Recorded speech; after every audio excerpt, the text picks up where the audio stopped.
প্রথম শ্রেণীর এক পিচ্চি মেয়ে এসে বলল, নিন চকলেট খান। মেয়েটি বলল, আমি জানি সম্পর্কে আপনি আমার বাসুর লাগেন। এটা শোনার পর মনে হলো আমাকে কেউ ফ্রিজ থেকে মাত্র বের করেছে। আমি বরফ হয়ে গেছি, কোনো নাড়াচাড়া নেই। স্বাভাবিক হয়ে বললাম, তা বাবু আমি তোমার বাসুর হলাম কিভাবে?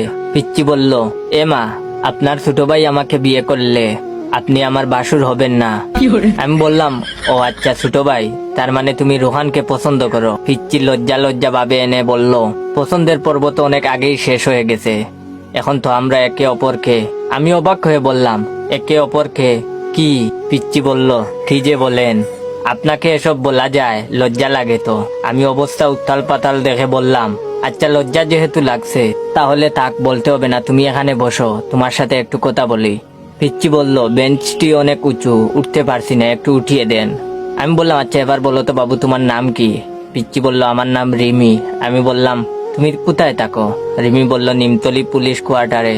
আমি হক চকিয়ে গিয়ে বললাম, তুমি পুলিশের মেয়ে? রিমি বলল, হ্যাঁ আমার বাবা পুলিশ। আমি মনে মনে বললাম, হায় রে ছোট মিয়া, আর কোনো মেয়ে পেলি না? রিমি বলল, কিছু বললেন? আমি বললাম, না কিছু না। আচ্ছা রিমি একটা কথা বলো তো, তোমাদের পরীক্ষা না 3 ঘন্টা, তোমার 2 ঘন্টার মধ্যে পরীক্ষা দেওয়া শেষ হলো কিভাবে? তাছাড়া রুহানের পরীক্ষা তো এখনো শেষ হয়নি।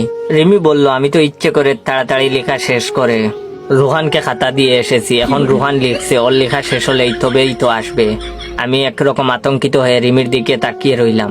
কিছুক্ষণ পর রিমি বলল, এই যে বাসুর, দেখুন না জুতার ফিটে খুলে গেছে, একটু ঠিক করে দিন তো। আমি নিজেকে সামলে নিয়ে বললাম, হ্যাঁ দিচ্ছি। আর বললাম, আচ্ছা রিমি তোমাকে নিতে আসে কে? রিমি বলল, আমাকে আমার আম্মু নিতে আসেন, আম্মু ব্যস্ত থাকলে আপু নিতে আসে। আমি বললাম, ভালো, কিছু খাবে রিমি, কিনে দিব? রিমি বলল, না কিছু খাবো না, সকাল থেকে অনেক কিছু খেয়েছি, আমার বয়ফ্রেন্ড রোহান কিনে দিয়েছিল, ক্যাডবেরি খেতে ইচ্ছে করছিল না, তাই তো আপনাকে দিলাম খাওয়ার জন্য। আমি আহম্মকের ভঙ্গিতে বললাম, এই ক্যাডবেরি তোমাকে রোহান কিনে দিয়েছে? রিমি স্বাভাবিকভাবে বলল, হ্যাঁ রোহান তো আমাকে অনেক কিছু কিনে দেয়, আইসক্রিম, জুস, চকলেট, অনেক কিছুই, এজন্যই তো রোহানকে আমি এত ভালোবাসি। রিমি ভালোবাসি বলে দুহাত দিয়ে চেহারা আড়াল করলো। বিষয়টি এমন যে কথাটি বলে রিমি খুব লজ্জা পেয়েছে।